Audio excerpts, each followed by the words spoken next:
We continue now the tab of Daf 65a Daf in Meseches Nedarim. This is Nedarim Daf 65a. The Gemara says, Tanya, we learned in a Braisa, this is from a Tosefta, Hamudar Hana Mechaveru, if someone is Mudar Hana, meaning there's a neder on him, he cannot derive benefit from his friend, Ein Matirin Lo, we don't undo the neder Ela B'fanav, only if it is in front of the other person. The Mefarish over here says, Ein Matirin Lo L'noder Ela B'fanav Shal Madir, the person who has the neder on him, we only undo the neder in front of the other individual. The Ran over here says, Tanya, Hamudar Hana Mechaveru Ein Matirin Lo Ela B'fanav, Equal Aman Damar, there are those that say, the Dafka Kasha Neder L'tzore Chaveru. The case over here is when the neder is for the need of the other person. Meaning as follows, Keneder Shenadar Moshe L'Yisro. For example, Moshe made a neder to Yisro, Leishev Imo L'Hana'asu. He said, I'm going to stay with you here in Midian, I'm not going to go to Mitzrayim. That was for Yisro's benefit. So if you're going to undo that particular neder and Moshe is going to leave, that has to be done in front of Yisro.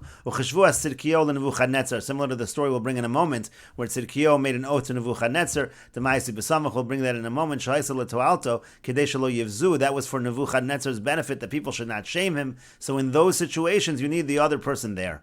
But let's say you had a neder that had nothing to do with the other person, then it can be undone, even not in front of him. So that's what the Ran says. Some people say that that is the case. But in any case, again, Tanya Hamudar Haname Chavero, ein Matirin Lo Ela B'fanav, you're not allowed to undo the neder except in front of the other person. How do we know that this is the case? And the Gemara says, Amar of Nachman says, D'chsiv, like the Pasuk says, Vayomer Hashem el Moshe b'Midyan, Leich Shuv Mitzrayim. It says that Hashem said to Moshe in Midyan, go and return to Mitzrayim. And there are those who change the gears over here to Mitzrayim. But in any case, it means go return to Mitzrayim, Ki Meisu Kol HaAnoshim, because all of those people who were going to kill you, they have died. That's the Pasuk we quoted on the previous Amud. So in any case, what does the Pasuk mean? Amar Lo, he said to him, b'Midyan adarta, Leich v'hater nidrucha b'Midyan. It was in Midyan. That was by Yisro that you made the neder. Go and undo your neder in Midyan. D'chsiv, like the Pasuk says, Vayoel Moshe. It says Vayoel Moshe when it talks about Moshe with Yisro, and Ein Allah El Shvu. When it says Vayoel, that is a reference to a shvu. He made an oath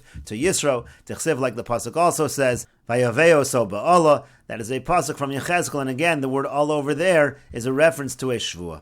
And the Gemara continues, it says in Divrei Hayamim, V'gam b'melech Nebuchadnezzar morad, asher eshbio be'elokim. It says that he rebelled against Nebuchadnezzar, and Nebuchadnezzar had made him take an oath. This is referring to Tzidkiyahu. My morduse, what exactly was the rebellion over here? And the Gemara gives the story as the background of this pasuk. Tzidkiyahu found that Nebuchadnezzar was eating a live rabbit. Amar lei, so Nebuchadnezzar said to Tzidkiyahu, Ishtabali de lo miglasi lovi v'lo tepuk milsa. He said, swear to me, take an oath that you're not going to reveal what I was doing. It's an embarrassing thing that I was eating this live rabbit. Otherwise, the word is going to get out. It will be embarrassing. Take that shvua. So the Gemara says Ishtabah. The Gemara says that Tzidkiyahu took a shvua that he wasn't going to reveal it. Later on, it was bothering Tzidkiyahu. Tzidkiyahu begufe, it was bothering Tzidkiyahu that he wasn't revealing it. So he decided to ask the Chachamim, the Sanhedrin, to undo the oath. V'yomer, and then he said what it was. He said what happened. Shama Nebuchadnezzar to come evazin. So Nebuchadnezzar heard that people were disgracing him when they heard this story. So Shalach v'yaisi Sanhedrin v'Tzidkiyahu. So he sent a message and he brought before him the Sanhedrin and Tzidkiyahu. Amar Lon, he said to them, Chazeisun, my kav Tzidkiyahu. He said, come and see what Tzidkiyahu has done. He's revealed what he's not supposed to reveal. Didn't he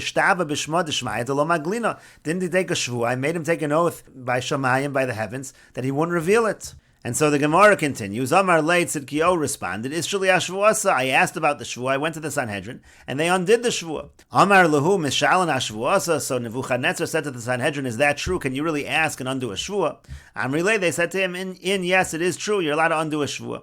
Amar Lahu, so he said to them, he said to the Sanhedrin, B'fanav, or Afilu Shalo B'fanav, does it have to be done in the presence of the other person? Meaning, did I have to be there, or could you even undo a shvu even when I'm not there?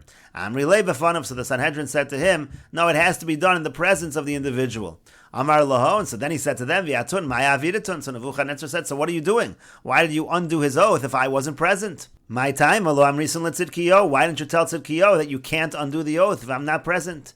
Miyad, so immediately, Yeshvu la'oretz yidmu ziknei basio, and these elders, they sat on the ground, they were silent, they realized they had made a mistake. This is a pasuk from Eicha. Amar Rabbi Yitzchak says, Shashamtu karim mitachteim. They took out the pillows from beneath them, they took out the cushions that they were sitting upon as a sign that they had made an error. And the Gemara continues with the Mishnah. Rabbi Meir says, Yesh devarim shehein kenolad. There are things that seem like they're nolad. It seems like it's a new event, and you shouldn't be able to use that as a Pesach. However, ve'enon kenolad, but it's not really like nolad, and you are allowed to use it as a Pesach. Ve'en chachamim modim la, but the chachamim do not agree with Rabbi Meir. They say it's nolad, and you can't use it as a Pesach to undo the neder. And the Mishnah explains, Ketzad, how so? Amar konim shani nosias plonis shavia ra. Let's say a person says, I'm not going to marry so-and-so because her father is bad. Amrulo, so now they say to him, Meis, he died, or Shasa Teshuva, or he did Teshuva. Or let's say, Konim Labai Shani Nichnas, I'm taking a Konim not to enter this particular house. Shakelev Rabesocho, Shanochash Besocho, there's a bad dog in there, or there's a snake in there.